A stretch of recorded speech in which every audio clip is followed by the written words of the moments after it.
Communism China को नष्ट कर रहा है और लोग भागने को बेताब हैं। रन फिलॉसफी नामक एक नया ट्रेंड है।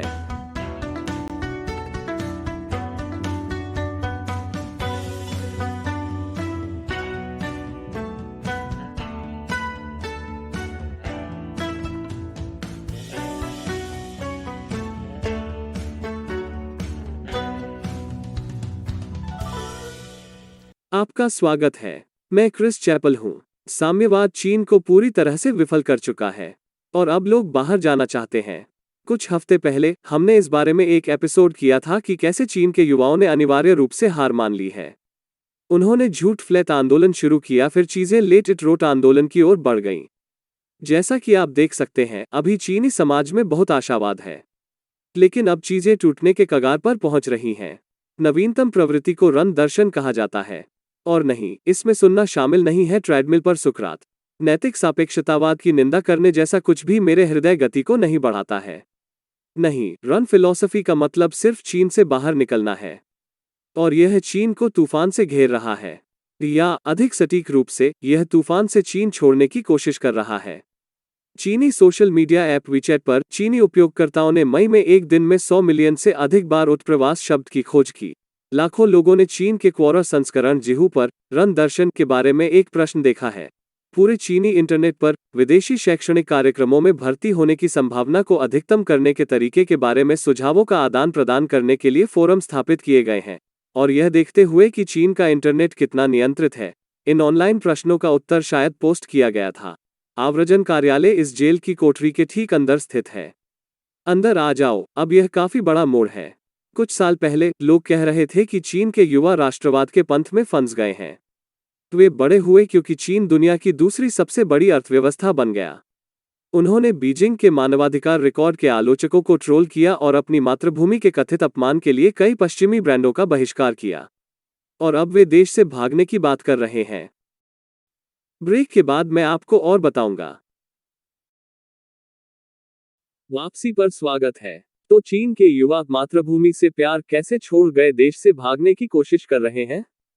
खैर, उन्होंने महसूस किया कि चीनी कम्युनिस्ट पार्टी वास्तव में इतनी अच्छी नहीं है, जो संयोग से काफी है। इस शो का नारा है, चीन में युवाओं के लिए हालात काफी निराशाजनक है। युवा बेरोजगारी लगभग 20% के रिकॉर्ड उच्च स्तर पर पहुंच गई है। संयुक्त राज्य अमेरिका में यह 2 गुना है। लेकिन यह चीन की जीरो कोविड नीति थी, जिसमें शंघाई जैसे प्रमुख शहरों के बड़े पैमाने पर तालाबंदी और संगरोध के साथ अंतिम तिनका था। एक व्यक्ति ने गार्जियन को बताया कि जब शंघाई में तालाबंदी शुरू हुई, मैंने इसके बारे में अधिक सोचना शुरू कर दिया। लोगों के अधिकारों को इतनी आसानी से छीना जा सकता है, यहाँ तक सबसे बाहरी दिखने वाले शहर जैसे शंघाई में भी। मूल रूप से वे कह रहे हैं, सरकार को उखाड़ फेंकने से पहले केवल इतना ही टाइगर किंग है जिसे आप लॉकडाउन में देख सकते हैं। जोड़ा जा सकने वाला। एक अन्य ने कहा, जब मैं 2 साल पहले चीन वापस आया तो मैं देश में जीवन और करियर की योजना बना रहा था। मैं बहुत आशावादी था, लेकिन ऐसा लगता है कि कोविड ने चीनी राजनीति की सड़ी हुई जड़ को उजागर कर दिया है और 2 साल की छोटी सी अवधि में देश को उल्टा कर दिया है। वाह, चीनी राजनीति सड़ी हुई है। सरकार को लोगों के अधिकारों की परवाह नहीं है। चौंका देने वाला, चौंकाने वाला, मैं आपको बताता हूँ। अब आप उनकी अज्ञानता का मजाक उड़ा सकते हैं, लेकिन याद रखें, चीनी कम्युनिस्ट पार्टी ने यह सुनिश्चित किया है कि इन लोगों ने कभी तियानमेन स्क्वायर नरसंहार के बारे में सुना भी नहीं है। नरसंहार के बाद पार्टी ने मूल रूप से इसके किसी भी उल्लेख को मना किया और एक देशभक्ति शिक्षा अभियान शुरू किया, जिसे विशेष रूप से चीन के युवाओं को एक राष्ट्रवादी पंथ में शामिल करने के लिए डिजाइन किया गया था। किस प्रकार का उपदेश? एक बात वे सीखते हैं कि चीनी कम्युनिस्ट पार्टी को खुद से अलग करने का कोई तरीका नहीं है। जैसे इस प्रचार लेख में कि चीनी लोग कम्युनिस्ट पार्टी से इतना प्यार क्यों करते हैं। यह मूल रूप से कहता है कि कोई भी चीनी कम्युनिस्ट पार्टी को चीनी लोगों से अलग नहीं कर सकता है। इसलिए जब आपको अपना पूरा जीवन कम्युनिस्ट पार्टी के साथ तादात्म्य करना सिखाया जाता है और कोई पार्टी की आलोचना करता है, तो आप इसे वास्तव में व्यक्तिगत रूप से लेते हैं। और यह विश्वास करना आसान है कि उइगरों के नरसंहार जैसी चीजें वास्तविक नहीं है। यह सिर्फ पश्चिमी शक्तियों द्वारा बताया गया झूठ है जो चीन को नीचे रखना चाहते हैं। इस पर उनकी अज्ञानता का मजाक उड़ाना 2 साल के बच्चे पर चिल्लाने जैसा होगा। आप वास्तव में विश्वास करते हैं कि आपके माता पिता आपको सांता के बारे में क्या बताते हैं? तुम क्या हो, बेवकूफ? लेकिन अब चीनी कम्युनिस्ट पार्टी बहुत आगे निकल चुकी है। आप देखिए, साम्यवाद समाज को विभिन्न समूहों में विभाजित करके और उन्हें एक दूसरे के खिलाफ संघर्ष करने के द्वारा काम करता है। किसी भी कारण से एक समूह को हमेशा दोषी वर्ग के रूप में चुना जाता है और आप उन्हें सताने में मदद करने के लिए हर किसी को प्राप्त करते हैं।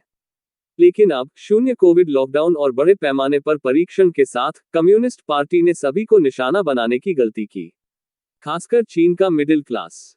शंघाई विश्वविद्यालय के एक पूर्व प्रोफेसर के अनुसार मध्यवर्गीय समूह को एक सभ्य जीवन की उम्मीद थी, इससे पहले कि वे सुरक्षा के लिए स्वतंत्रता का आदान प्रदान करते, लेकिन अब उनके पास न तो स्वतंत्रता है और न ही सुरक्षा। बेन फ्रैंकलिन ने सुरक्षा के लिए स्वतंत्रता के आदान प्रदान के बारे में क्या कहा था? एक अन्य चीनी युवक ने कहा, आपके पास कितना भी पैसा हो या आपका घर कितना भी बड़ा क्यों न हो, आप दरवाजे पर दस्तक दे सकते हैं और आधी रात को ले जा सकते हैं। जब कोई चीनी असंतुष्ट या फालुन गोंग अभ्यासी या उइघुर मुस्लिम आधी रात को भगाए जा रहे थे तो किसी ने आंख नहीं मारी। लेकिन अब जबकि कम्युनिस्ट पार्टी उनका पीछा कर रही है, अचानक चीजें कुछ अलग महसूस होती हैं। ऐसा क्या था कि जर्मन लड़के ने कहा कि उसे दूसरों के लिए कैसे बोलना चाहिए था, इससे पहले कि उसके लिए बोलने के लिए कोई नहीं बचा था, और अब वह हमेशा के लिए घर के अंदर फंस गया है? टाइगर किंग, मैं शायद थोड़ा सा व्याख्या कर रहा हूं। वैसे भी यह पूरी स्थिति पार्टी के लिए भयावह है। चीन जनसांख्यिकीय संकट के कगार पर है। देश को आगे बढ़ाने के लिए सचमुच पर्याप्त युवा नहीं है।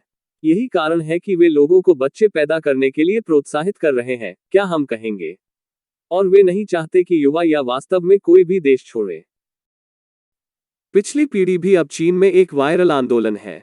यह इस वीडियो से आया है जहां एक युवक एक पुलिस अधिकारी के सामने खड़ा होता है जिसने धमकी दी थी कि अगर उसने क्वारंटाइन कैंप में जाने से इनकार कर दिया तो उसके परिवार को 3 पीढ़ियों के लिए दंडित किया जाएगा। उन्होंने जवाब दिया, यह हमारी आखिरी पीढ़ी है। यह शानदार है। वास्तव में कम्युनिस्ट पार्टी लोगों के परिवारों को उनके खिलाफ इस्तेमाल करना पसंद करती है। यदि आपका कोई परिवार नहीं है तो वे उसे खतरे के रूप में उपयोग नहीं कर सकते। साथ ही अब जो लोग बिना बच्चों के 40 साल की उम्र पार कर रहे हैं और कोई रिश्ता नहीं है, वे दुखी नहीं हैं, वे विद्रोही हैं। जाहिर तौर पर सेंसर ने चीनी इंटरनेट से पिछली पीढ़ी के मेमो को खंगालना शुरू कर दिया, लेकिन भावना अभी भी बाहर है। एक चीनी महिला ने न्यूयॉर्क टाइम्स को बताया, मुझे बच्चे पसंद हैं, लेकिन मैं उन्हें यहाँ रखने की हिम्मत नहीं करता क्योंकि मैं उनकी रक्षा नहीं कर पाऊंगी। वीबो पर एक व्यक्ति ने लिखा, इस देश में बच्चों को इस देश में नहीं लाना मेरे लिए सबसे बड़ा परोपकारी कार्य होगा। एक अन्य ने कहा, आम लोगों के रूप में जो व्यक्तिगत गरिमा के हकदार नहीं हैं, हमारे प्रजनन अंग हमारे अंतिम उपाय होंगे। चीनी कम्युनिस्ट पार्टी ने सचमुच चीन को नष्ट कर दिया है। बहुत से लोगों के लिए विलुप्त होने का विकल्प कम्युनिस्ट पार्टी के अधीन रहने से बेहतर विकल्प है, जो अपने बच्चों को चाहता है। यदि आप रन फिलॉसफी के बारे में अधिक जानना चाहते हैं, जिसमें एक चीनी व्यक्ति की अविश्वसनीय कहानी शामिल है जो इक्वाडोर के लिए उड़ान भरता है और संयुक्त राज्य अमेरिका में शरण के लिए आवेदन करने के लिए मेक्सिको के माध्यम से अपना रास्ता चलता है, पैदल यात्रा करता है और कैनू किया जाता है, तो हमने इसे कवर किया इस हफ्ते का चाइना अनस्क्रिप्टेड पॉडकास्ट। और आप जैसे दर्शकों के समर्थन के बिना चाइना अनसेंसर्ड संभव नहीं होगा। पेट्रियन पर हमारे क्राउडफंडिंग प्लेटफॉर्म या स्थानीय लोगों पर हमारे विशेष सोशल मीडिया प्लेटफॉर्म पर योगदान करने वाले प्रशंसकों के लिए धन्यवाद के रूप में मैं प्रत्येक एपिसोड के अंत में उनके सवालों का जवाब देता हूं। आज का प्रश्न से आता है इयान पेंडल्टन, मैं पूरी तरह से शर्त लगाने के लिए तैयार हूं कि सीसीपी 2030 के दशक में कभी कभी अपने आप में गिर जाएगी। बड़ा सवाल यह है कि बाकी सभी को अपने साथ नीचे खींचने की कोशिश करके वे दुनिया को कितना नुकसान पहुंचाएंगे। यह एक बहुत ही डरावना सवाल है, इयान। सीसीपी ने बहुत स्पष्ट कर दिया है कि वे मानव जीवन को महत्व नहीं देते हैं। अस्तित्व के संकट में वे क्या करेंगे? ताइवान पर आक्रमण, एक परमाणु लॉन्च करें, हार्वे विंस्टन जुराब जारी करें? लेकिन एक बात स्पष्ट है, जब चीनी कम्युनिस्ट पार्टी का पतन होता है, और मैं यह अवश्य कहता हूं कि जब नहीं, तो देश या कंपनियां जो अभी भी निवेशित हैं और शासन का समर्थन कर रही हैं, उन्हें एक बड़ा झटका लगने वाला है। ब्लैकरॉक जैसी वॉल स्ट्रीट कंपनियां चीन में आपके निवेश को 3 गुना करने जैसे मूर्खतापूर्ण विचारों को आगे बढ़ा रही हैं। यह उन्हें काटने के लिए वापस आने वाला है। इस बीच संपत्ति का संकट इतना गहरा है कि कई लोगों ने विरोध में अपना कर्ज चुकाना बंद कर दिया है। इस सप्ताह की शुरुआत में इसे कवर किया। बात यह है कि यदि आप कम्युनिस्ट पार्टी से बंधे हैं तो आप जल जाएंगे। यही आज का एपिसोड था। वास्तव में चीन का मध्यम वर्ग महसूस कर रहा है कि पार्टी उनके लिए भी आ रही है। चीनी कम्युनिस्ट पार्टी का समर्थन करें और आपको इसका पछतावा होगा। आपके प्रश्न और आपके समर्थन के लिए धन्यवाद, इयान। और अगर आप इयान की तरह बनना चाहते हैं और शो का समर्थन करना चाहते हैं तो patreon.com/ChinaUncensored पर जाएं। प्रति एपिसोड $1 या अधिक का योगदान करें। इस तरह के एपिसोड बनाते रहने में हमारी मदद करने के लिए हम आप पर भरोसा करते हैं। एक बार फिर मैं क्रिस चैपल हूँ। फिर मिलते हैं।